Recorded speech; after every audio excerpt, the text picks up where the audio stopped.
สบายดีนะทุกคนเนาะมาพบซองนมน้อยบาดาซึ่งการเช่นเคยทุกคนกามาอยู่กับธรรมศาสตร์บ้านเฮาคือเก่านะทุกคนมาอยู่ส่วนคือเก่ามื้อนี้ทางนมน้อยจะพาทุกคนมาเบิ่งส่วนมักแตงโตทีนมน้อยเคยให้ทุกคนเบิ่งเนาะตอนนั้นก็คือมาขึ้นห่างเป็นการมาขึ้นห่างมักแตงเนาะแต่ว่ามื้อนี้มานี้ออกพ้นแล้วทุกคนก็คือเริ่มจะดอกแล้วก็เป็นมากมาแล้วก็เลยมาให้ทุกคนเบิ่งอีกเนาะแต่แล้วนี้คนได้ติดตามหนุ่มน้อยจะเห็นเนาะหนุ่มน้อยเอาลงทะเลก็คือทะเลเขามาเห็ดหางเนาะเป็นหางให้กบมักแตงไตขึ้นทุกคนแต่ว่ามามื้อนี้ถือว่ามันเป็นมากแล้วดอกแล้วเป็นมากแล้วยาวแล้วเนาะทุกคนเดี๋ยวจะมาให้ทุกคนเบิ่งเนาะเบิ่งนำกันมักแตงทะเลนี่แหละคนได้ติดตามจะเห็นเนาะทะเลคืนนี้เนาะทุกคนเนี่ยเริ่มจะเป็นดอกแล้วก็เป็นมากเนาะเดี๋ยวเรามาเบิ่งเรื่อยๆเนาะบางหน่วยก็เริ่มที่จะงานขึ้นมาแล้ว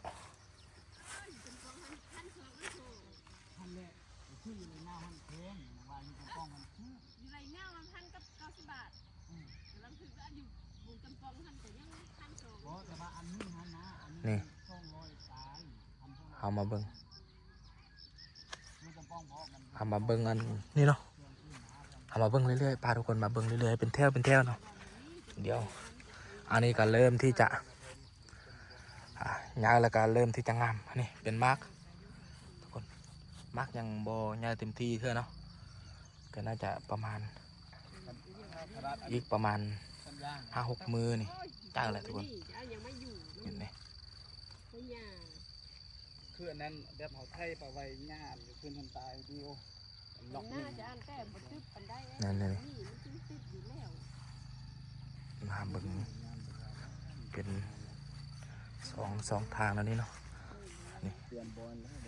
เอาเบิ่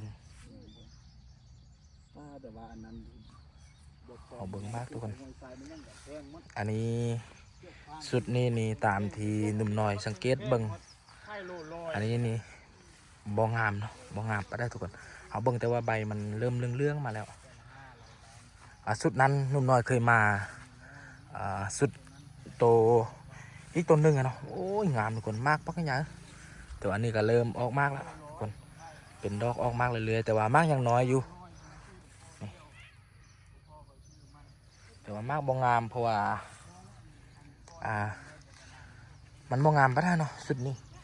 เขาสังเกตเบิ่งแต่ใบมันนี่ก็หูแล้วนี่เริ่มเป็นมากเป็นพลเริ่มเก็บเกี่ยวเนาะเดียวอย่างอีกคือทีนุ่มน้อยว่าไปเนาะอย่างอีกประมาณ5-6 มือก็น่าจะเก็บเกี่ยวได้ทุกคนอันนี้เป็นระบบท่อเนาะระบบท่อนำเป็นซองทุกคนสุดนี้ถือว่าบงงามนะถ้ามันงามนี่ใบสุดยอดเลยใบเขียวงามดีเนาะแล้วมากก็ยาวอีกทุกคนมากก็ยาวเลยก็งามเนาะอันนี้มากก็เริ่มที่จะขดบันได้เนาะโบมากโบยาวแล้วก็โบค่อยจะขดบันได้จากขดเนาะมากมันแล้วก็โบค่อยจะยาวไปได้แต่อาจจะโบยาวเต็มที่เถอะอีกประมาณ5-6 มือนะถึงจะหูพ้นเนาะทุกคนแล้วก็ใบอันนี้ยังโบได้ขึ้นสูงดีปานได้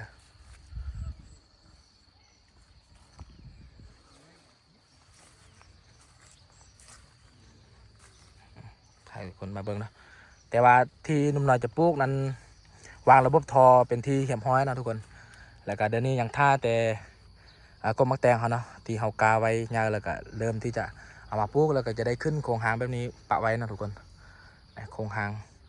ให้มักแตงไตขึ้นแบบนี้เนาะพาทุกคนมาเบิ่งเนาะถ้าแล้วนี่มาเห็ดหางแบบนี้เนาะมื้อนี้ก็เลยมีโอกาสมาให้ทุกคนเบิ่งมันเริ่มที่จะเอามาออกพ้นแล้วทุกคนเลยไปได้กับฟ้าทุกคนเนาะไปกดไลค์กดแชร์กด subscribe แล้วกดติดตามเพื่อทุกคนจะบ่พลาดคลิปใหม่ๆพบกันคลิปหน้า